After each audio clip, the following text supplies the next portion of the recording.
ईर्ष्या अग्नि।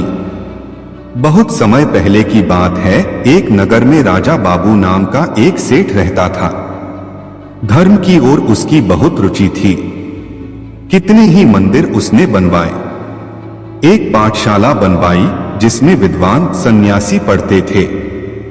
राजा बाबू का एक अन्य सेठ लक्ष्मीचंद से झगड़ा था, जो जमीन के संबंध में था। झगड़ा बढ़ते बढ़ते न्यायालय में पहुंचा। अभियोग चलने लगा। कई वर्ष अभियोग चलता रहा। राजा बाबू अभियोगों को भी लड़ते थे और अपने काम भी करते थे। उनकी बनवाई हुई पाठशाला में प्रत्येक रात्रि को कथा होती थी। राजा बाबू सर्वदा उसे सुनने जाते। कथा सुनते सुनते उनको संसार से वैराग्य उत्पन्न हो गया। तथागत से पूछकर वे आश्रम में रहने लगे। एक कमरे में पड़े रहते। खाना घर से आ जाता, वे खा लेते और जाप करते रहते। बहुत समय बीत गया। एक दिन उन्होंने बुद्ध से कहा, यदि आपकी कृपा हो तो संन्यास ले लूं? बुद्ध ने कहा, नहीं राजा बाबू, अभी तुम संन्यास के योग्य नहीं हुए। राजा बाबू ने सोचा, मैं घर पर नहीं जाता, परंतु मेरी रोटी तो घर से आती है। अब घर से रोटी नहीं मंगाऊंगा, यही एक नौकर रख लूंगा, वही बना दिया करेगा। ऐसा ही किया उन्होंने। और फिर एक दिन यह सोचकर कि अब तो घर से कोई संबंध नहीं, वे फिर बोले, भंते, अब यदि संन्यास ले लूं तो? बुद्ध ने कहा, नहीं, अभी समय नहीं आया। राजा बाबू ने सोचा, मैं अभी नौकर से रोटी बनवाता हूं, इसीलिए तथागत नहीं मानते। यह भी छोड़ दूंगा, भिक्षा मांगकर खाऊंगा और आराम की सब वस्तुएं भी छोड़ दूंगा। तब ऐसा ही किया उसने। सुबह के समय नगर में जाता, भिक्षा मांगकर लाता और सारा दिन आत्मचिंतन में मस्त होकर बैठा रहता। बहुत समय बीत गया। फिर प्रार्थना की बुद्ध से, भंते, मुझे संन्यास लेने दीजिए। बुद्ध ने सोचकर कहा, अभी नहीं राजा बाबू। राजा बाबू आश्चर्यचकित कि अब क्या कमी रह गई। सोचकर देखा और फिर अपने आप को कहा, मैं सभी जगह मांगने गया हूं, परंतु सेठ लक्ष्मीचंद के यहां मांगने नहीं गया। इसलिए शत्रुता की पुरानी भावना अब भी मेरे हृदय में बसी हुई है। इस भावना को छोड़ देना होगा। दूसरे दिन प्रातःकाल ही सेठ लक्ष्मीचंद के मकान पर पहुंच गया। जाकर अलख जगाई, भगवान के नाम पर भिक्षा दो। सेठ लक्ष्मीचंद के नौकरों ने राजा बाबू को देखा तो दौड़ दौड़ सेठ के पास गए। हांफते हुए बोले, सेठ जी, राजा बाबू आपके यहां भीख मांगने आया है। लक्ष्मीचंद आश्चर्य से बोला, यह कैसे हो सकता है? तुम्हें भ्रम हुआ है, कोई और होगा। नौकरों ने कहा, नहीं सेठ जी, वह राजा बाबू ही है। यदि आप कहें तो खाने में विष मिलाकर दे दें, सर्वदा के लिए झगड़ा ही समाप्त हो जाएगा। लक्ष्मीचंद उच्च स्वर में बोले, नहीं, मुझे देखने दो। मकान के द्वार पर आकर उन्होंने देखा कि राजा बाबू झोली पसारे खड़े हैं। राजा बाबू ने उन्हें देखा और झोली फैलाकर बोले, सेठ जी, भिक्षा। लक्ष्मीचंद दौड़कर आगे बढ़े, चिल्लाकर बोले, राजा। राजा बाबू को अपनी छाती से लगा लिया उन्होंने। राजा बाबू ने झुककर उनके चरणों को स्पर्श किया। लक्ष्मीचंद भी उनके पैरों में जा गिरे, बोले, राजा बाबू, ऊपर चलो, मेरे साथ बैठकर खाना खाओ। राजा बाबू बोले, नहीं सेठ जी, मैं तो भिखारी बनकर आया हूं, भीख मांगने आया हूं, भीख डाल दो मेरी झोली में। उसी समय एक नौकर भागता हुआ आया, बोला, सेठ जी, आपका तार देखिए, इस तार में क्या लिखा है? लक्ष्मीचंद ने खोलकर पढ़ा। तार राजा बाबू के बेटों का था, कलकत्ता से आया था। हमारे पिता राजा बाबू का कहीं पता नहीं लगा। भूमि का झगड़ा अभी समाप्त नहीं हुआ, किंतु इस जमीन को लेकर हम क्या करेंगे?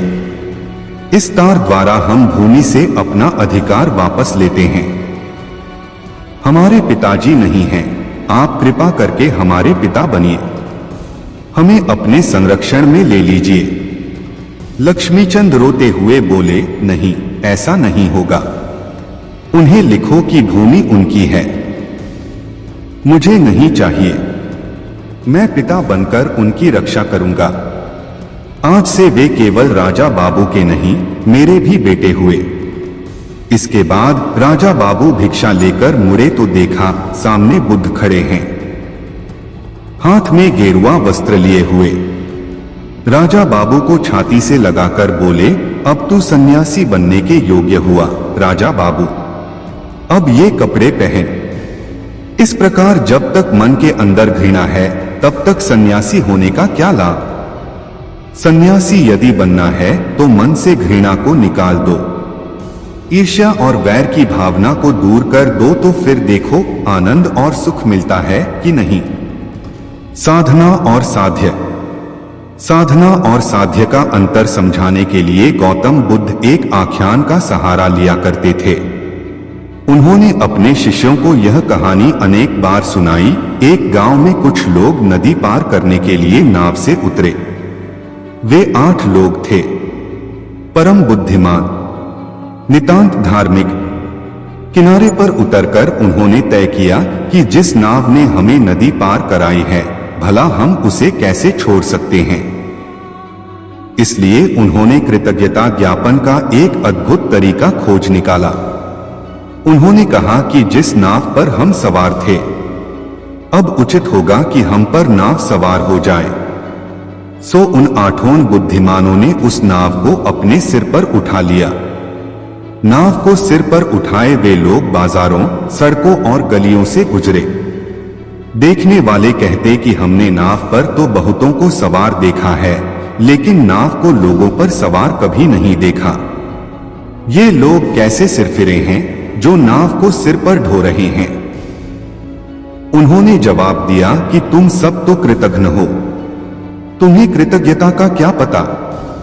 हम जानते हैं अनुग्रह का भाव, हम कृतज्ञ हैं, हम आभार प्रदर्शन करना जानते हैं। इस नाव ने हमें नदी पार करवाई है, अब हम इस नाव को स्वयं अपने सिर पर ढोकर संसार पार करवा कर रहेंगे। हम इस पर थे, अब यह हम पर रहेगी। अंत में गौतम बुद्ध ने शिष्यों को समझाया कि नाव वास्तव में नदी पार करने के लिए है, सिर पर ढोने के लिए नहीं। बहुत से लोग हैं जो साधन या साधना को इस बुरी तरह पकड़ लेते हैं कि वही साध्य हो जाती है। इस प्रकार हम सिद्धि का लक्ष्य भूल जाते हैं। सबकी मंजिल एक, भले ही सबका रास्ता अलग अलग हो, परंतु मंजिल सभी की एक ही होती है। इसी बात का बोध कराने के लिए गौतम बुद्ध अपने शिष्यों को जो कथा सुनाते थे वह इस प्रकार थी। एक कंबल, चिंता, तुम्बी और लंगोटी ही महात्मा जी की संपत्ति थी। इसमें सबसे मूल्यवान था कंबल, जो उन्हें किसी भक्त ने दिया था। एक रात चोर आया और महात्मा का कंबल चुरा ले गया। दूसरे दिन जब उनके अनुयायी आश्रम में एकत्र हुए तो उन्होंने महात्मा को दुखी पाया। पता चला कि उनका कंबल चोरी चला गया है। शिष्यों ने दूसरा कंबल ला देने की बात कही, लेकिन महात्मा ने सबको मना कर दिया। उन्होंने कहा, मुझे पता है कि वह कंबल कौन ले गया है, कहां, कब मिलेगा। शिष्यों ने समझा कि महाराज जी त्रिकालदर्शी हैं, अतः उन्होंने कंबल और चोर का पता लगा लिया होगा। उन लोगों ने महात्मा से प्रार्थना की कि चोर के बारे में बता दें ताकि उसे कंबल सहित पकड़कर लाया जा सके। महात्मा का कंबल चुराना जघन्य अपराध है। कंबल बरामद करने के अतिरिक्त चोर को उचित दंड भी मिलना चाहिए। तभी महात्मा जी उठ खड़े हुए और एक ओर को भागने लगे। लोगों ने उनसे पूछा कि कहां जा रहे हैं। वे बोले कि चोर को पकड़ने जा रहा हूं। लोगों ने पूछा कि क्या आपको उसका पता ठिकाना मालूम है जो उसे पकड़ने जा रहे हैं। महात्मा ने कहा, हाँ, तुम सब भी मेरे पीछे पीछे चले आओ। महात्मा जी अपने चेलों के समूह सहित एक मरघट पर जाकर रुक गए। वे वहीं धूनी रमाकर बैठ गए। चेलों ने प्रश्न किया कि क्या चोर यही है? महात्मा ने उत्तर दिया कि एक न एक दिन वह यहीं आएगा। सारी दुनिया यहीं आती है, यह सबकी मंजिल है। उनकी भी जिनके पास कंबल है और जिनके पास कंबल नहीं है। उनकी भी जिनका कंबल चोरी चला गया है और उसकी भी जिसने कंबल चुराया है। सभी शिष्य अब भली प्रकार उस बात का मर्म समझ चुके थे कि मंजिल सबकी एक होती है। भिन्न भिन्न कसौटी। भगवान बुद्ध एक दिन अपने प्रिय शिष्यों के साथ एक बगीचे में भ्रमण कर रहे थे। तभी उन्हें एक कथा का स्मरण हो आया और वे अपने शिष्यों को कथा सुनाने लगे। एक माली और एक सुनार में दोस्ती थी। माली अपने बगीचे में सुगंधित फूल उगाने के लिए दिन रात कठोर परिश्रम करता और भांति भांति की सुगंध पैदा कर देता। उसे अपने उद्यान पर गर्व था। एक दिन उस माली ने अपने दोस्त सुनार से कहा, क्या अपनी दुकान पर बैठे टुक टुक करते रहते हो? एक दिन मेरे बगीचे में आओ।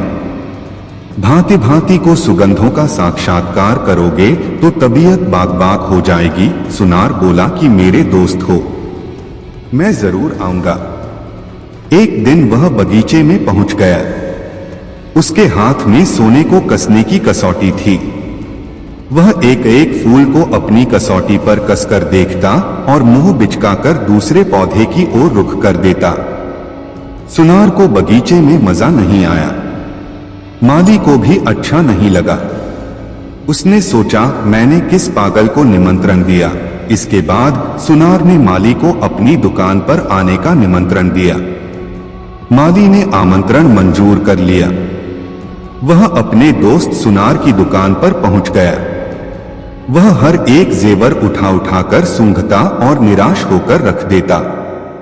संभवतः वह सोने में भी सुगंध खोज रहा होगा। उसे भी उतनी ही निराशा हाथ लगी जितनी कि सुनार को बगीचे में लगी थी। वास्तव में हम सब सुनार और माली ही तो हैं। जीवन में सुख संतोष खोजने की हमारी अपनी अपनी कसौटियां हैं। कठिनाई यह है कि हम फूलों को सोने की कसौटी पर कसते हैं और सोने में सुगंध खोजते हैं। अज्ञानी। सिद्धार्थ बुद्धत्व प्राप्त करके महात्मा बुद्ध बन गए। सत्य, अहिंसा और सहिष्णुता की प्रतिमूर्ति बुद्ध अपने कुछ शिष्यों के साथ एक गांव में पहुंचे। कुछ अज्ञानी लोग उनके विरोधी थे। वे बुद्ध को अपशब्द कहने लगे। बुद्ध के शिष्यों को बहुत बुरा लगा, मगर बुद्ध ने उन्हें समझाया कि ये लोग तो केवल अपशब्द ही कह रहे हैं। अगर ये पत्थर भी मार रहे होते तो भी मैं कहता कि मारने दो। मैं जानता हूं कि ये लोग कुछ कहना चाहते हैं, लेकिन मारे क्रोध के कह नहीं पा रहे हैं। 10 साल पहले यदि ये ही लोग गाली देते तो भी मैं इन्हें गाली देता, लेकिन अब तो लेन देन से मुक्ति मिल चुकी है। क्रोध से अपशब्द निकलते हैं। यहां तो क्रोध भवन कब का ढह चुका है। अपशब्द कहने वाले बड़ी मुश्किल में पड़ गए। तभी बुद्ध ने अपने शिष्यों से पूछा कि गांव में कुछ लोग अपशब्द कह रहे हैं, इन्हें बताओ कि पिछले गांव में क्या हुआ था। शिष्यों ने बताया कि वहां के लोग फूल और मिठाइयां लेकर आए थे। बुद्ध ने पूछा कि फिर मैंने क्या किया था। शिष्यों ने बताया कि आपने सारे फूल और मिठाइयां यह कहकर वापस कर दी थी कि अब लेने वाला विदा हो चुका है, इन्हें वापस ले जाओ। आपने कहा था कि 10 साल पहले आते तो मैं सारे उपहार ले लेता। बुद्ध ने पूछा, फिर उन लोगों ने मिठाइयों का क्या किया होगा। शिष्यों ने बताया कि गांवों में बांट दी होंगी। ये लोग अपशब्दों के थाल सजाकर लाए हैं, लेकिन ये गलत आदमी के पास आ गए हैं। ये मुझसे क्रोध नहीं करवा सकते। ठीक खूंटी की तरह जो किसी को नहीं टांगती उस पर वस्त्र जरूर टांगे जाते हैं। ज्ञान का दीपक। शाम पूरी तरह से ढल चुकी थी। गहरा अंधेरा छाने लगा था। तथागत ने शिष्यों को विश्राम करने का आदेश दिया।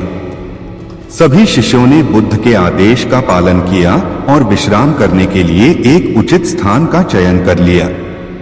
इससे पहले सभी निद्रा में लीन होते, बुद्ध को एक अद्भुत कथा याद आई जो उन्होंने अपने शिष्यों को सुनाई। यह कथा तब की है जब पृथ्वी पर हर जगह प्रकाश नहीं था, अग्नि नहीं थी, चारों ओर अंधेरा ही अंधेरा था। एक गांव के लोग सदैव अंधकार में ही रहते थे, लेकिन फिर भी उनके मन में अंधेरे को दूर करने की इच्छा थी।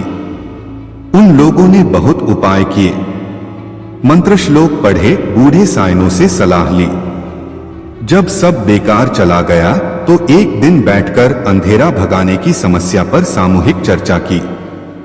आम सहमति से फैसला हुआ कि गांव के सब लोग अंधेरे को टोकरियों में भरकर फेंकें, उसे गहरी खाई में डाल दें। एक न एक दिन तो उसका अंत होकर ही रहेगा। यह बात इतनी उचित लगी कि गांव के सारे लोग अंधेरे को टोकरियों में भर भर कर खाई में फेंकने लगे। दिन, महीने, साल, युग बीत गए। पीढ़ियां दर पीढ़ियां टोकरी भर भर कर अंधेरे को खाई में फेंकती रहीं, लेकिन न तो अंधेरा गया और न वह खाई ही भरी। लोग ऊब गए, हार गए। साल दर साल हर व्यक्ति अंधेरे को टोकरी में भरकर फेंकता रहा। अंधेरे को फेंकना एक प्रथा बन गई। फिर एक नई पीढ़ी आई, उसे यह रिवाज निरर्थक लगा। उस पीढ़ी का एक नौजवान एक दूसरे गांव की सुंदरी से प्यार करने लगा। वह उसकी दुल्हन बनकर गांव में आ गई। पहले ही दिन उसको सास, ननद, ससुर, जेठ, देवर आदि सब उसके पीछे पड़ गए कि गृह प्रवेश बाद में करना, पहले 5 टोकरे अंधेरा उस खाई में फेंको। वह हंसने लगी। उसने अपने वस्त्रों की गांठ में से एक सफेद चीज निकाली, अपने मायके से लाया दीपक निकाला, 2 पत्थर रगड़कर अग्नि प्रज्वलित की। दिया बाती, तेल और अग्नि के मेल से उजाला हो गया। लोग देखते ही रह गए। दिया जला, अंधेरा दूर हो गया। उस दिन से उन लोगों ने अंधेरे को फेंकना छोड़ दिया, क्योंकि वे दिया जलाना सीख गए थे। बुद्ध का चमत्कार। किसी नगर में एक दुकानदार था। उसकी कपड़े की दुकान थी। वह बड़ा ही ईमानदार था और अपने ग्राहकों के साथ उसका व्यवहार बड़ा अच्छा रहता था, इसलिए उसकी दुकान खूब चलती थी। अचानक दुकानदार के सामने एक कठिनाई आ गई। उसका छोटा लड़का उसके साथ दुकान पर बैठता था। जाने कहां से उसको आदत पड़ गई कि दुकान पर जो भी खरीदार आता वह उसकी टोपी या पगड़ी उतारकर फेंक देता। दुकानदार ने उसे बहुत समझाया, डराया, धमकाया, मारा पीटा, लेकिन उसने अपनी आदत न छोड़ी। धीरे धीरे लोगों ने उसकी दुकान पर आना कम कर दिया। दुकानदार बहुत ही परेशान हो गया। अब वह क्या करे? लड़के की मां नहीं थी, इसलिए घर पर अकेले उसे छोड़ भी नहीं सकता था। संयोग से एक दिन उसकी दुकान के सामने से भगवान बुद्ध निकले।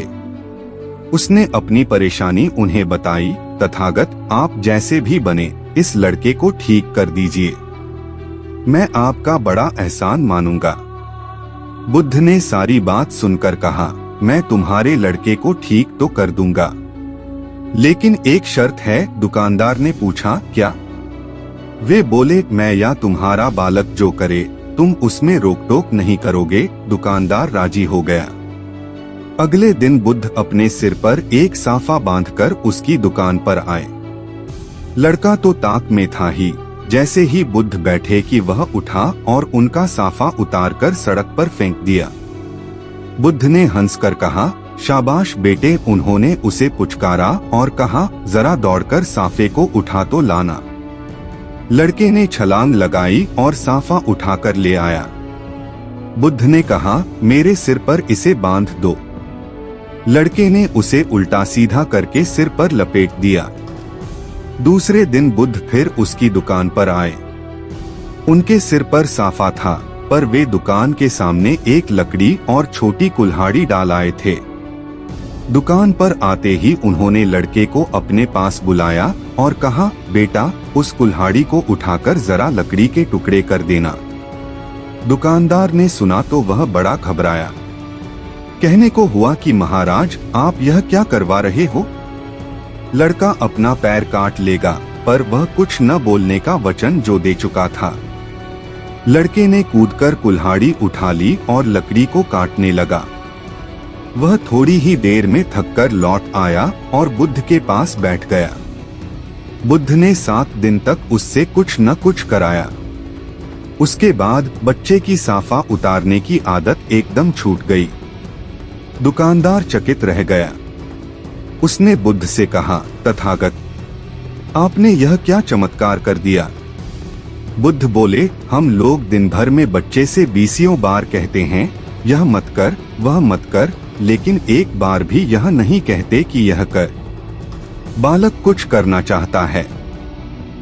तुमने देखा, जब जब मैंने तुम्हारे लड़के को कुछ करने को कहा, उसने कितने आनंद से उस काम को किया। दुकानदार ने भगवान बुद्ध के चरणों में गिरकर अपनी भूल स्वीकार कर ली। उस दिन से उसका बिगड़ा बालक सुधर गया। उपकार। भगवान बुद्ध अक्सर अपने प्रिय शिष्यों को उपदेश देते समय कोई न कथा अवश्य सुनाते, ताकि उनके उपदेश सरलता से समझ सकें। ऐसी ही एक कथा भगवान बुद्ध ने अपने शिष्यों को सुनाते हुए कहा। एक स्त्री थी, उसकी आंखें चली गई। पहले एक गई, फिर दूसरी। वह बहुत परेशान रहने लगी। पति अपनी अंधी पत्नी का बोझ कब तक उठाता? वह उससे अलग रहने लगा।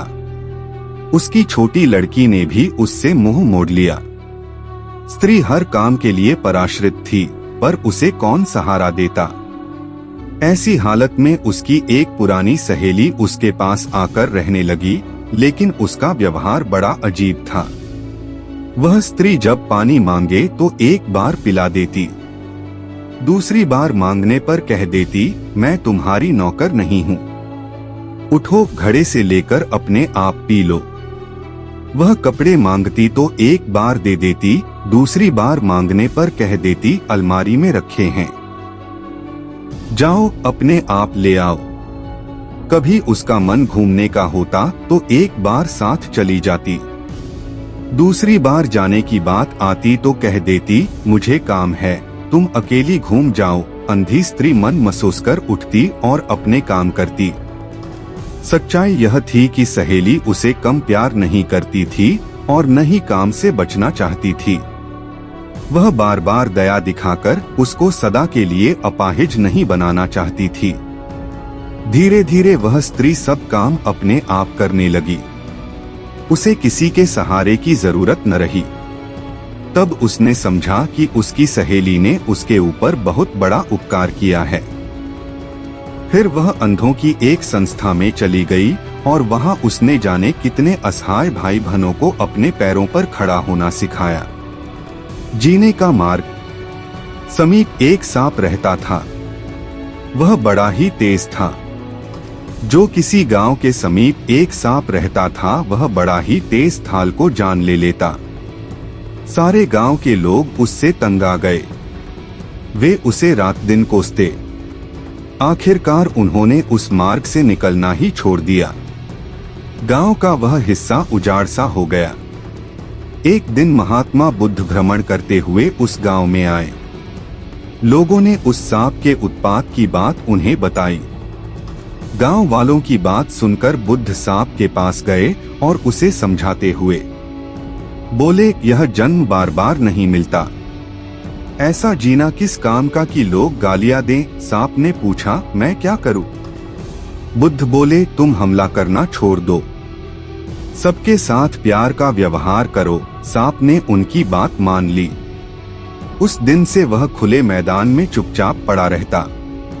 लोगों को यह मालूम हुआ तो उनका डर धीरे धीरे दूर हो गया और वे उधर से बेधड़क आने जाने लगे। अब गांव के बच्चे वहां इकट्ठे हो जाते और उसको ईंट पत्थर मारते, उसके बदन में लकड़ी चुभोते। बेचारा सांप सब कुछ सहन कर लेता।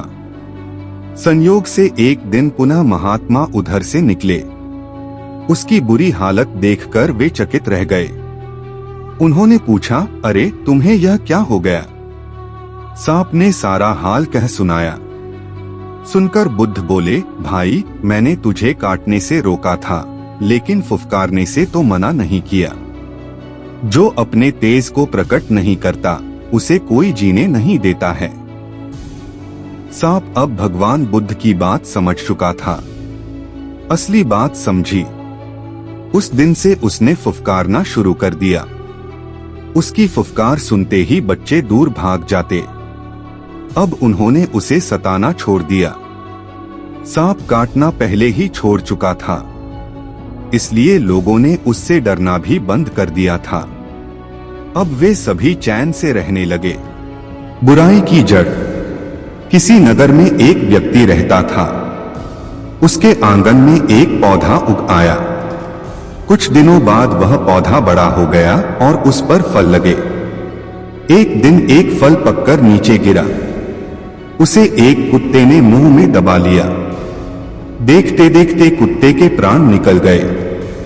आदमी ने सोचा, होगी कोई बात। उसका ध्यान फल की ओर नहीं गया। कुछ समय बाद पड़ोसी का लड़का आया। बढ़िया फल देखकर उसका मन ललचाया। उसने एक फल तोड़ा और जैसे ही दांत से काटा कि वह बेजान होकर गिर पड़ा। अब वह व्यक्ति समझ गया कि यह विषवृक्ष है। उसे बड़ा गुस्सा आया। उसने कुल्हाड़ी ली और वृक्ष के सारे फल काट काट कर गिरा दिए। लेकिन थोड़े दिन बाद फिर फल उग आए और इस बार पहले से भी बड़े बड़े फल लगे। उसने फिर कुल्हाड़ी उठाई और एक एक शाखा को काट डाला। न रहेगा बांस न बजेगी बांसुरी। उसने चैन की सांस ली। परंतु कुछ ही दिन बाद सारा पेड़ फिर लहलहा उठा और फलों से लद गया। आदमी ने सिर पकड़ लिया। अब वह क्या करे? वह व्यक्ति बुद्ध की शरण में गया और सारा हाल कह सुनाया। सारा हाल सुनकर बुद्ध ने कहा, तुम बड़े भोले हो।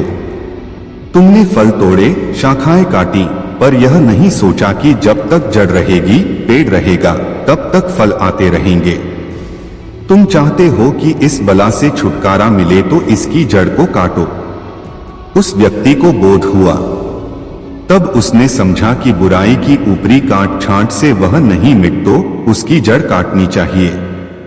उसने कुल्हाड़ी लेकर पेड़ की जड़ को काट दिया और हमेशा के लिए चिंता से मुक्त हो गया। सुख और शांति। 10,000 साल पहले की घटना है। युद्ध एक गांव में ठहरे हुए थे। एक व्यक्ति उनके पास आया और बोला, भंते, तुम 30 साल से लोगों को शांति, सत्य और मोक्ष की बात समझा रहे हो, लेकिन कितने लोग हैं जिन्हें मोक्ष प्राप्त हो गया? बुद्ध उसकी बात सुनकर बोले, तुम आकर मिलो, तब तुम्हारी बात का जवाब दूंगा, लेकिन एक काम करना। क्या? उस व्यक्ति ने पूछा। बुद्ध ने कहा, सारे गांव का चक्कर लगाकर लोगों से लिखवा लाना कि कौन कौन शांति चाहते हैं, कौन सत्य और कौन मोक्ष। आपने यह अच्छा कहा भंते। वह आदमी चकित होकर बोला, कौन होगा ऐसा अभागा जो इन चीजों को नहीं चाहेगा? बुद्ध ने कहा, तुम एक बार पता तो लगाओ कि कौन आदमी किस चीज की कामना करता है। उस व्यक्ति ने घंटों गांव में चक्कर लगाया, लेकिन एक भी आदमी ऐसा नहीं मिला जो शांति, सत्य और मोक्ष चाहता हो। किसी ने कहा, मुझे रोगों से छुटकारा चाहिए। किसी ने कहा, मुझे संतान चाहिए। किसी ने कहा, मुझे नौकरी चाहिए। किसी ने कहा, मुझे लंबी उम्र चाहिए। वह व्यक्ति हैरान रह गया। फिर बुद्ध के पास लौट आया। बोला, यह तो बड़ा अजीब गांव है महाराज। कोई कुछ चाहता है, कोई कुछ, किंतु शांति, सत्य और मोक्ष की आकांक्षा रखने वाला एक भी आदमी नहीं है। बुद्ध ने कहा, इसमें अजीब क्या है? हम में से ज्यादातर लोग सुख चाहते हैं, शांति नहीं, और सुख पाने के लिए शांति के उल्टे रास्ते पर चलते हैं। सुख मार्ग शांति का मार्ग नहीं है। मन की महिमा। एक बार भगवान बुद्ध के 2 शिष्य उनसे मिलने जा रहे थे। पूरे दिन का सफर था। चलते चलते रास्ते में एक नदी पड़ी। उन्होंने देखा कि उस नदी में एक स्त्री डूब रही है। बौद्ध भिक्षुओं के लिए स्त्री का स्पर्श वर्जित माना जाता है। ऐसी दशा में क्या हो? उन दोनों भिक्षुओं में से एक ने कहा, हमें धर्म की मर्यादा का पालन करना चाहिए। स्त्री डूब रही है तो डूबे, हमें क्या? लेकिन दूसरा भिक्षु अत्यंत दयावान था। उसने कहा, हमारे रहते कोई इस तरह मरे, यह तो मैं सहन नहीं कर सकता। इतना कहकर वह पानी में कूद पड़ा और डूबती स्त्री को पकड़ लिया। कुछ समय पश्चात कंधे का सहारा देकर किनारे पर ले आया। दूसरे भिक्षु ने उसकी बड़ी भर्त्सना की। रास्ते भर वह कहता रहा कि मैं जाकर तथागत से कहूंगा कि आज तुमने मर्यादा का उल्लंघन करके कितना बड़ा पाप किया है। दोनों बुद्ध के सामने पहुंचे तो दूसरे भिक्षु ने एक सांस में सारी बात कह सुनाई। भंते, मैंने इसको बहुत रोका पर यह माना ही नहीं। बड़ा भयंकर पाप किया है इसने। बुद्ध ने उसकी बात बड़े ध्यान से सुनी, फिर पूछा, इस भिक्षु द्वारा उस स्त्री को कंधे पर बाहर लाने में कितना समय लगा होगा? कम से कम 15 मिनट तो लग ही गए होंगे। अच्छा, बुद्ध ने पूछा, इस घटना के बाद यहाँ आने में तुम लोगों को कितना समय लगा? भिक्षु ने हिसाब लगाकर उत्तर दिया, यही कोई 6 घंटे। बुद्ध ने कहा, भले आदमी, इस बेचारे ने तो स्त्री को 15 मिनट ही अपने कंधे पर रखा, लेकिन तू तो उसे 6 घंटे से अपने मन में बिठाए हुए है। बोल, दोनों में बड़ा पापी कौन है? बेचारा भिक्षु निरुत्तर हो गया। वह समझ गया कि मन की बड़ी महिमा है। सच्चा साधु। एक व्यक्ति अकेला रहता था। एक दिन उसको विचार आया कि अकेले पूरी जिंदगी कैसे बीतेगी, किसी अनाथ बच्चे को गोद ले लिया जाए। अगले दिन वह सुबह उठा और सीधे एक अनाथालय पहुंच गया। उसने एक 8 साल के बच्चे को चुना और उसको घर ले आया। उसने उसका नाम मनसा पूर्ण रखा। वह रोज ऑफिस जाने से पहले मनसा पूर्ण के लिए खाना बनाकर रख जाता। मनसा पूर्ण बिल्कुल शांत, कम बोलने वाला था और एकांत में बैठा रहता था। इस व्यक्ति को उसके साथ रहकर कुछ आध्यात्मिक अनुभव होने लगे। कभी कोई झरना गिरने की आवाज सुनाई देती तो कभी कोई बिजली कड़कने की चमचमाहट। यह शुरू में तो डरने लगा, मगर जब मनसा पूर्ण को देखता कि वह शांत है, जैसे कुछ हुआ ही नहीं, तो यह भी चुप हो जाता। एक दिन शाम को जब यह ऑफिस से घर आया तो इसने देखा कि मनसा पूर्ण घर पर नहीं है। इसने सारे घर में देखा, घर के बाहर चारों तरफ देखा, आवाजें लगाई, मगर मनसा पूर्ण कहीं नहीं मिला। यह परेशान हो गया और उस रात बिना खाए पिए ही सो गया। अगले दिन ऑफिस चला गया, मगर वहां मन नहीं लगा। किसी तरह शाम को घर पहुंचा, यह आश लिए कि शायद मनसा पूर्ण आ गया होगा, मगर निराशा ही हाथ लगी। 1 हफ्ता बीत गया, मनसा पूर्ण नहीं आया। 3 महीने बीत चुके थे। यह उदास हो चुका था कि शायद इसकी जिंदगी में अकेलापन ही है। तभी रात में किसी ने दरवाजा खटखटाया। यह उत्सुकतावश दरवाजे पर लपका और देखा कि एक साधु मनसा पूर्ण को साथ लेकर आए थे। उसने दोनों को अंदर बुलाया। साधु का आदर सत्कार कर दोनों को भोजन कराया। तब साधु ने कहा कि यह जो तुम बच्चा लाए थे, यह एक सिद्ध पुरुष है। जब हमें अंतर्दृष्टि से यह अनुभव हुआ, तब तक आप इनको यहाँ ला चुके थे। हमारे पूर्व गुरु महाराज ने कहा था कि आने वाले गुरु आपके अंदर दिखाई देंगे। हम उसी इंतजार में थे। जिस दिन हमें रात को अनुभव हुआ कि गुरुदेव वहां अनाथाश्रम में प्रकट हुए हैं, हम वहां गए तो पता लगा कि आप उनको यहां ले आए हैं। साधु ने उस व्यक्ति को कहा कि तुम अगर चाहो तो इन्हें गुरु रूप में स्वीकार कर सकते हो। मैं इनको इनके आश्रम दिखाने ले गया था। तुम चाहो तो हमारे साथ चल भी सकते हो। तब उस व्यक्ति को उस बच्चे के साथ बीते कुछ दिन याद आए और वह आवाजें और प्रकाश के झोंके याद आने लगे। उसको अपनी प्रसन्नता और बिना किसी कारण के आनंद का अनुभव याद आया था और इस बच्चे के जाने के बाद के दिनों की निराशा और दुख भी याद आने लगा। और जैसे ही उसने मनसा पूर्ण की तरफ देखा, उसे अपार ऊर्जा का अनुभव होने लगा जो उसके मस्तक पर चमक रही थी। उसने तुरंत मनसा पूर्ण को गुरु रूप में स्वीकार कर लिया और उनके चरण छुए, दीक्षा ली और फिर वह तीनों आश्रम के लिए चल पड़े। जिंदगी में कब बदलाव आ जाए कोई नहीं जानता। अपनी जिंदगी को साफ सुथरा रखना चाहिए।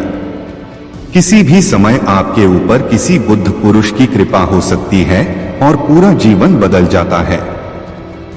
सच्चा साधु।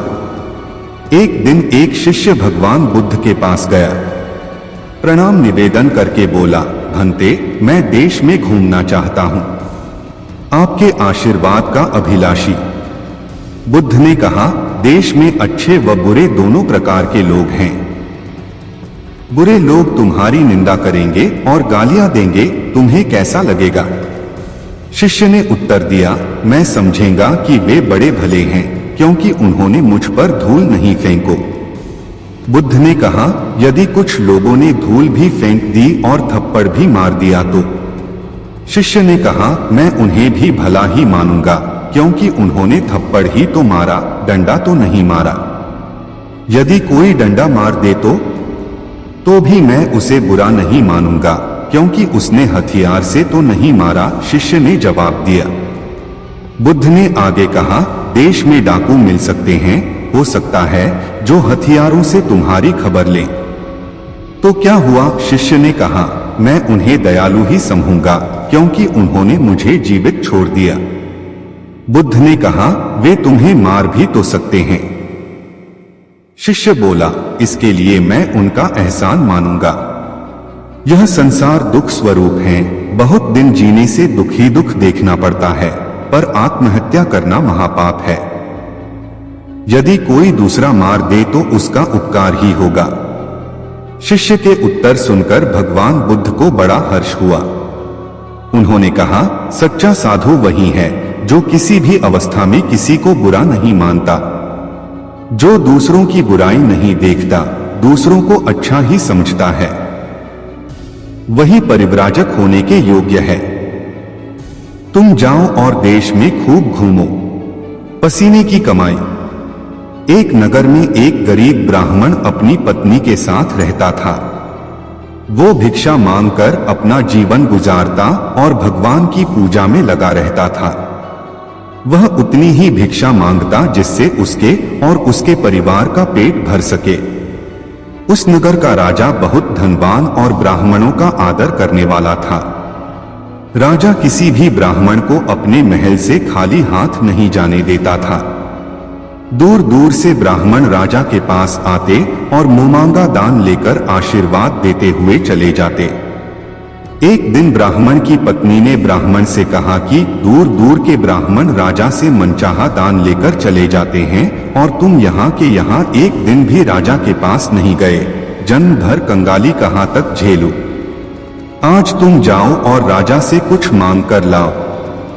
ब्राह्मण ने अपनी पत्नी को समझाते हुए कहा, तू तो बाबरी है, हमें धन की क्या जरूरत?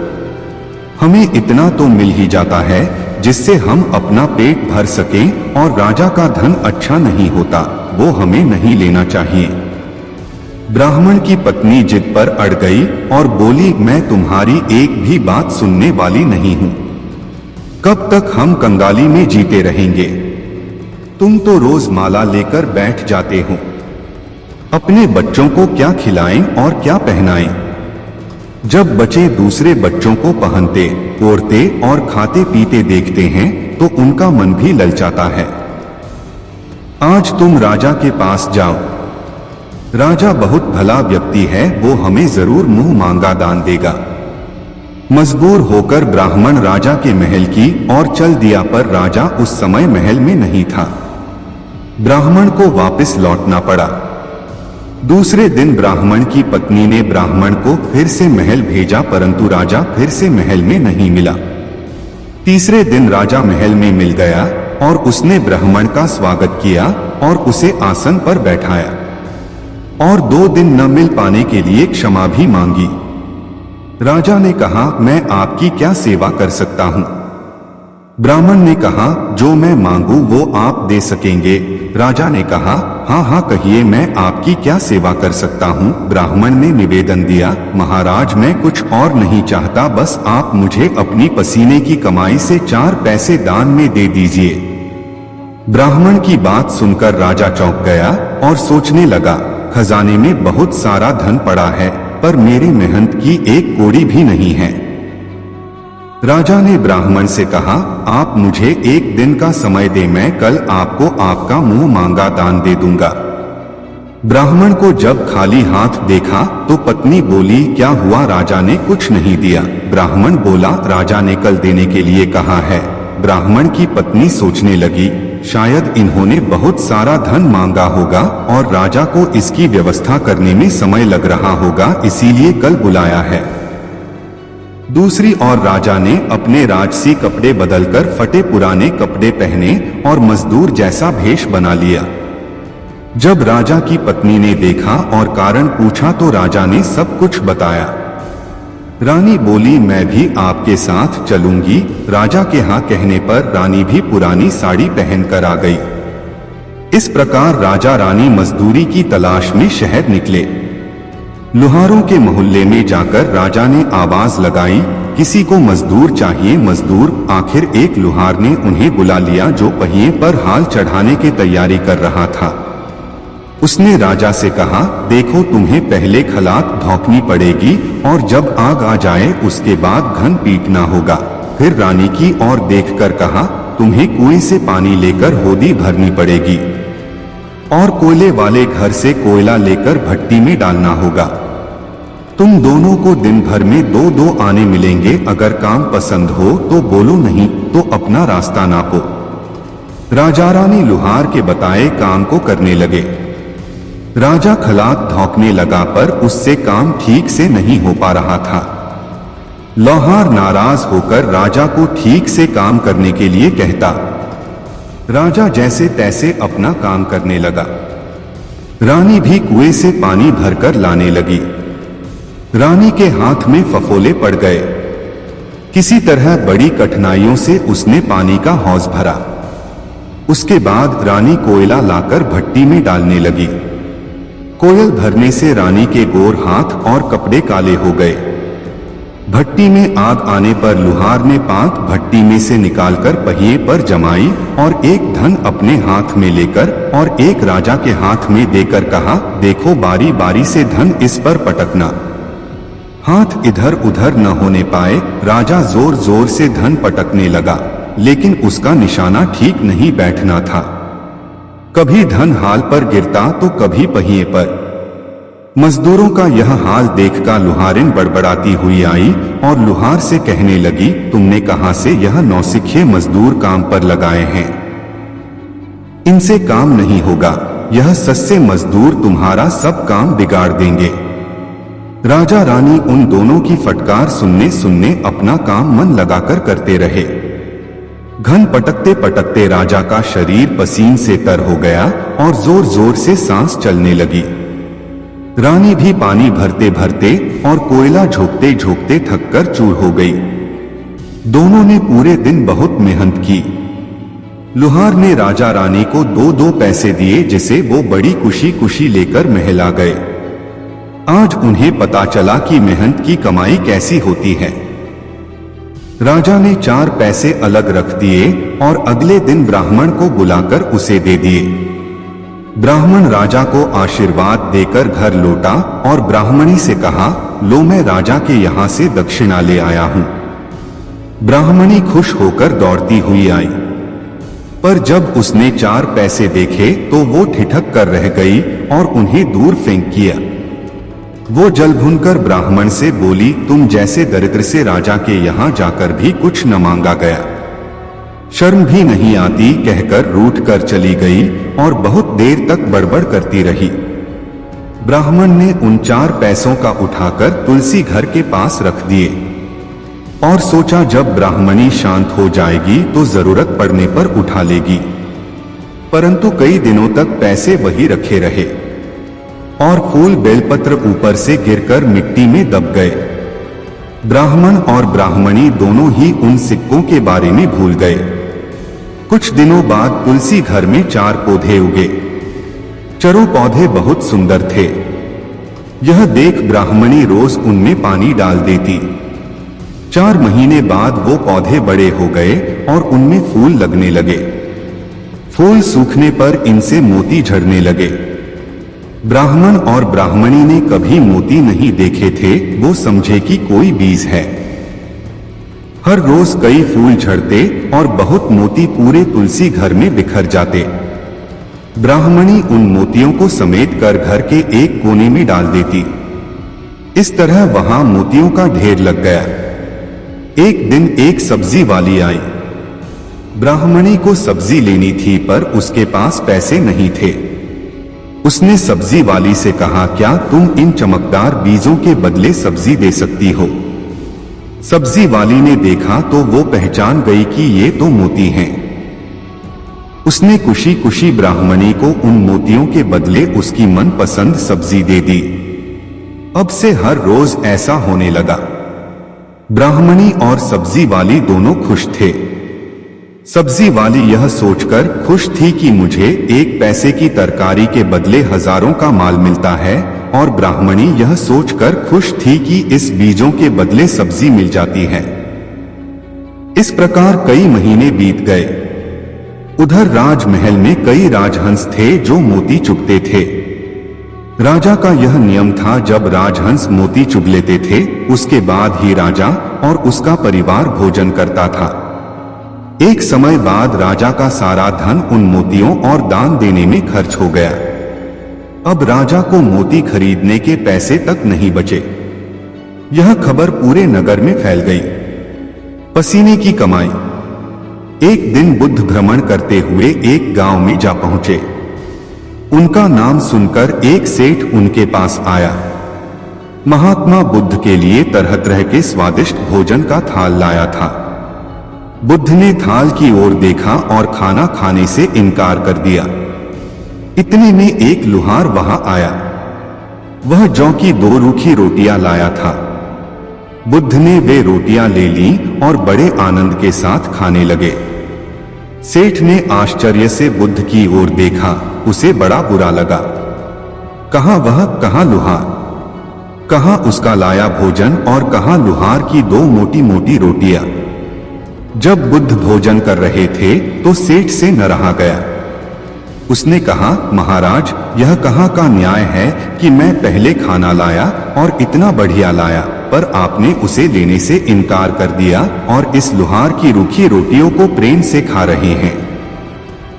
बुद्ध थोड़ा रुके, फिर बोले, इस लुहार की कमाई अपनी मेहनत की कमाई है, पवित्र कमाई है, जबकि तेरी कमाई तेरे पसीने की नहीं है, उसे पवित्र नहीं कहा जा सकता। सेठ ने कहा, नहीं जी, ऐसा नहीं है। बुद्ध ने कहा, तो स्वयं ही देख लो। इतना सुनकर बुद्ध ने लुहार की लाई रोटी को एक हाथ में और सेठ के मालपुए को दूसरे हाथ के बीच रखकर निचोड़ा तो लुहार द्वारा लाई गई रोटी को निचोड़ने पर दूध की धार निकली और सेठ द्वारा लाए गए मालपुए को निचोड़ने पर रक्त निकला। सेठ को काटो तो खून नहीं। वह लज्जा से सिर झुकाकर अपना थाल लेकर चला गया। इसलिए कहा जाता है कि मेहनत की रोटी भी हराम के कई पकवानों से अच्छी होती है। एक एक पल एक एक युग के समान हो गया। वह चाहता था कि कैसे भी शाम हो जाए। शाम हुई और रात भी हो गई, लेकिन उसकी इच्छा पूरी नहीं हुई। मोहरे मिलना तो दूर, हाथ में आई मोहर भी चली गई। वह सिर धुनने लगा। तभी आकाशवाणी हुई, सेठ याद रख, त्याग फलता है, लोभ छलता है। कथा सुनकर शिष्य त्याग और लोभ का मर्म जान गए। मेहनती किसान। बहुत समय पहले की बात है। रामपुरी नगरी में एक गरीब किसान रमेश और अपनी पत्नी सुनीता के साथ रहता था। उसकी फसल पूरे गांव में सबसे अच्छी होती थी। वह फसल उगाने के साथ साथ सब्जियां भी बेचा करता था। दिन भर खेत में काम करता और शाम को सब्जियां बेचता। एक दिन वह सुबह सुबह उठता है और अपने पत्नी से कहता है, सुनीता, मैं खेत में काम करने जा रहा हूँ, तुम मेरे लिए खाना लाना। उसकी पत्नी कहती है, ठीक है।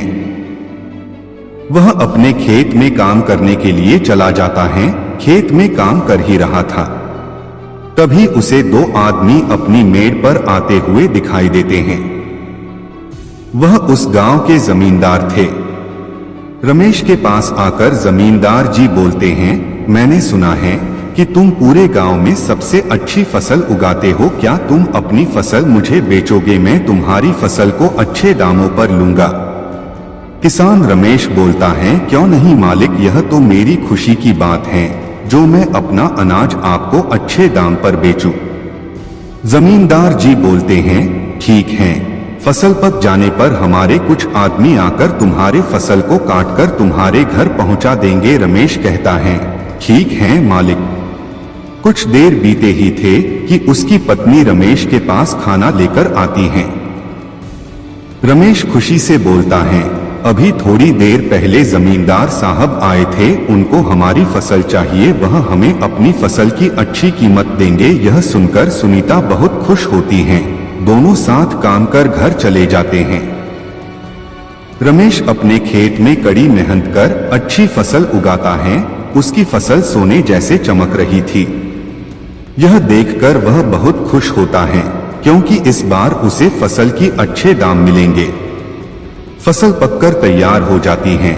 रमेश हंसिया लेकर अपने खेत में जा पहुंचता है फसल काटने के लिए। तभी वहां कुछ जमींदार के आदमी आते हैं। वह भी फसल कटाई करने में उसकी मदद करते हैं। कुछ समय बाद फसल की कटाई कर अनाज निकल जाता है और अनाज की बोरी बनाकर रमेश के घर पहुंचा दिया जाता है। जमींदार के आदमी रमेश से कहता है, मालिक के आदमी आएंगे कल, वो तुम्हारी अनाज को ले जाएंगे। रमेश और सुनीता रात का भोजन करके सो जाते हैं। उनके घर में उसी रात चोर आकर उनके सारे अनाज को चुरा ले जाते हैं। जब सुबह उन दोनों को चोरी का पता लगता है, वह दोनों बहुत उदास हो जाते हैं। वह यह सोचता है कि जब जमींदार का आदमी आएगा तो मैं उसे क्या जवाब दूंगा। थोड़ी देर बाद जमींदार का आदमी आता है और रमेश से कहता है, लाओ रमेश, अपना फसल दो। रमेश उदास मन से कहता है, मेरी अनाज चोरी हो गई। क्या तुम्हारी अनाज चोरी हो गई? तुम शीघ्र ही मलिक के पास चलो। रमेश कहता है, ठीक है। वह दोनों जमींदार के पास जाते हैं।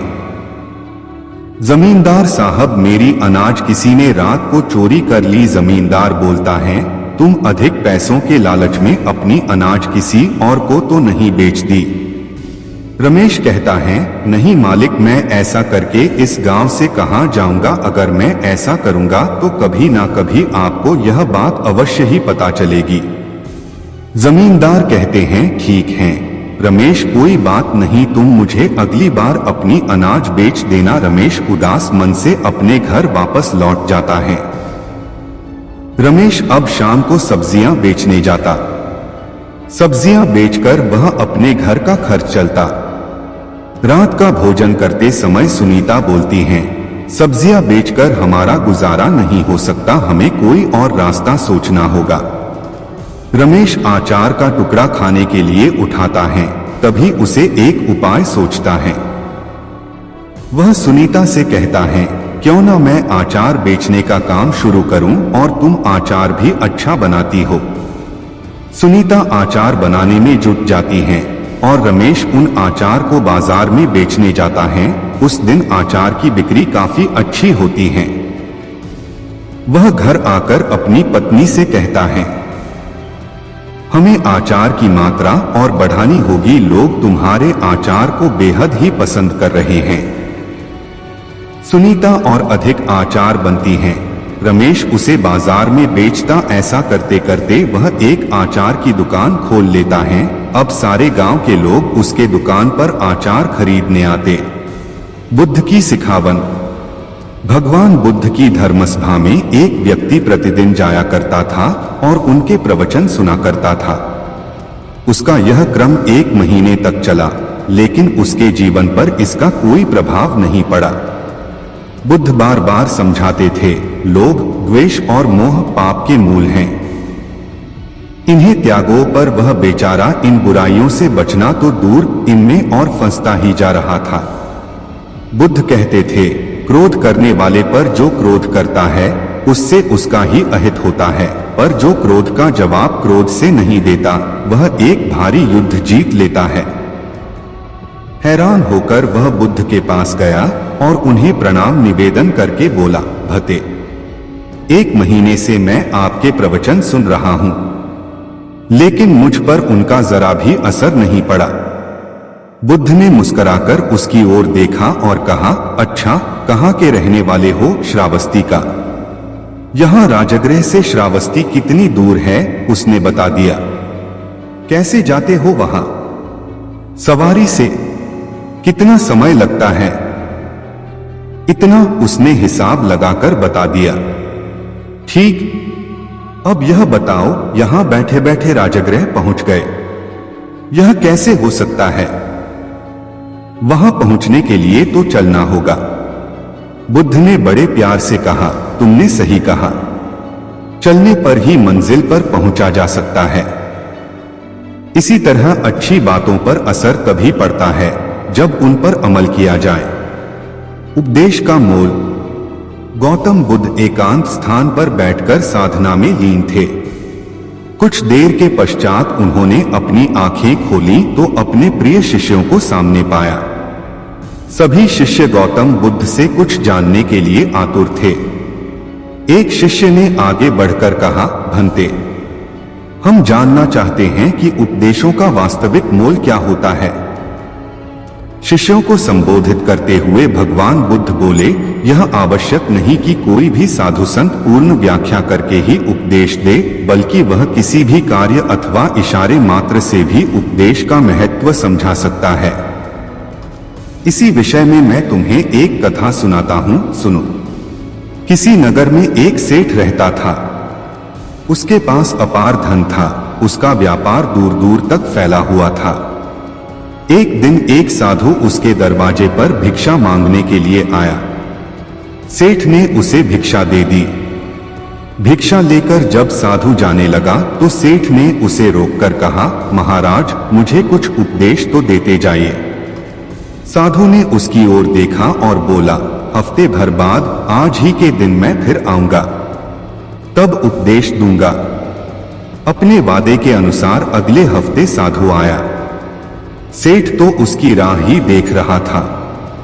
उसने उसे देने के लिए तरह तरह के पकवान तैयार करवा रखे थे। साधु ने उसके आगे अपना कमंडल कर दिया, लेकिन सेठ जैसे ही उसमें कुछ पकवान डालने को हुआ कि उसका हाथ वहीं का वहीं रुक गया। बोला, स्वामी जी, इसमें तो कूड़ा है। तो साधु ने प्रश्न भरी निगाह से उसकी ओर देखा। सेठ ने कहा, इसे साफ कर दीजिए। साधु ने उसे झाड़कर पोंछ दिया। सेठ ने उसमें खाने की चीजें डाल दी। भिक्षा लेकर साधु जाने लगा तो सेठ ने कहा, महाराज, आप तो जा रहे, क्या भूल गए कि आज आपने मुझे उपदेश देने का वचन दिया था? है। साधु बोला, अरे, क्या तुम्हें उपदेश नहीं मिला? तो सुनो, मेरे कमंडल में जब गंदगी थी तो तुमने उसमें खाने की चीजें नहीं डाली, उसे साफ करा लिया। इसी तरह तुम्हारे अंदर काम, क्रोध, लोभ, मोह आदि जाने कितनी बुराइयां भरी पड़ी हैं। पहले उन्हें साफ करो, तब कुछ पा सकोगे। तब सेठ को साधु के उपदेश का मोल समझ में आया और उसने उसको अपने जीवन में ढालने का प्रयत्न किया। आलस का फल।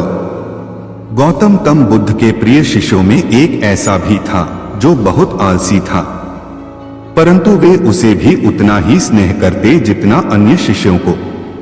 एक दिन गौतम बुद्ध ने उस शिष्य को एक कथा सुनाते हुए कहा, किसी गांव में एक ब्राह्मण रहा करता था। वह बड़ा भला आदमी था, लेकिन साथ ही काम को टाला करता था। वह यह मानकर चलता था कि जो कुछ होता है भाग्य से होता है। वह अपने हाथ पैर नहीं हिलाता था।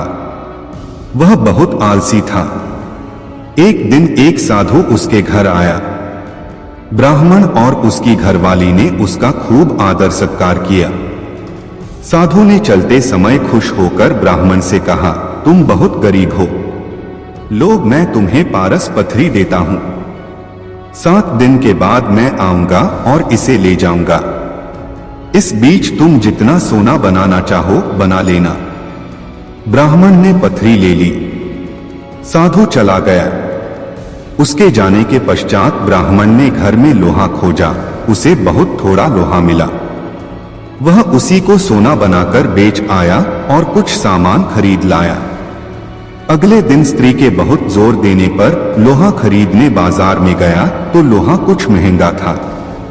वह घर लौट आया। 2-3 दिन बाद फिर वह बाजार गया तो पता चला कि लोहा अब पहले से भी महंगा हो गया है। कोई बात नहीं, उसने सोचा 1-2 दिन में भाव जरूर नीचे आ जाएगा, तभी खरीदेंगे।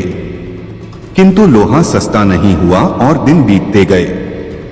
8वें दिन साधु आया और उसने अपनी पथरी मांगी तो ब्राह्मण ने कहा, महाराज मेरा तो सारा समय यूं ही निकल गया। अभी तो मैं कुछ भी सोना नहीं बना पाया। आप कृपा करके इस पथरी को कुछ दिन मेरे पास और छोड़ दीजिए। लेकिन साधु राजी नहीं हुआ। उसने कहा, तुम जैसा आदमी जीवन में कुछ नहीं कर सकता। तुम्हारी जगह और कोई होता तो कुछ का कुछ कर डालता। जो आदमी समय का उपयोग नहीं जानता वह कभी सफल नहीं होता। ब्राह्मण पछताने लगा, पर अब क्या हो सकता था। साधु पथरी लेकर जा चुका था। उसे अपने आलस और भाग्य पर जरूरत से ज्यादा यकीन की कीमत चुकानी पड़ी। इसलिए कहा जाता है कि आलस आदमी का सबसे बड़ा दुश्मन होता है। शिष्य अब बुद्ध के कहने का तात्पर्य समझ चुका था। उसने कसम खाई कि वह आज के बाद आलस को त्याग देगा। इसके पश्चात उसने कभी आलस नहीं किया। सांच को आंच नहीं। एक दिन भगवान बुद्ध अपने शिष्यों को सच का उपदेश दे रहे थे। सच्चाई पर आधारित कथा सुनाते हुए भगवान बुद्ध बोले, किसी नगर में एक जुलाहा रहता था। वह बहुत बढ़िया कंबल तैयार करता था। एक दिन उसने एक साहूकार को 2 कंबल दिए। साहूकार ने 2 दिन बाद उनका दाम ले जाने को कहा। साहूकार दिखाने को तो धर्म क्रम करता था, माथे पर तिलक लगाता था, लेकिन मन उसका मैला था। वह अपना रोजगार छलकपट से चलाता था। 2 दिन बाद जुलाहा अपना पैसा लेने आया तो साहूकार ने कहा, मेरे यहाँ आग लग गई, उसमें दोनों कंबल जल गए, तो अब मैं दाम क्यों दूं? जुलाहा बोला, यह नहीं हो सकता, मेरा धंधा सच्चाई पर चलता है और सच में कभी आग नहीं लग सकती। जुलाहे के कंधे पर एक कंबल पड़ा था। उसे सामने करते हुए उसने कहा, यह लो, लगाओ इसमें आग। साहूकार बोला, मेरे यहाँ कंबलों के पास मिट्टी का तेल रखा था। कंबल उसमें भीग गए थे, इसलिए जल गए। जुलाहे ने कहा, तो इसे भी मिट्टी के तेल में भिगो लो। काफी लोग वहां इकट्ठे हो गए। सबके सामने कंबल को मिट्टी के तेल में भिगोकर आग लगा दी गई।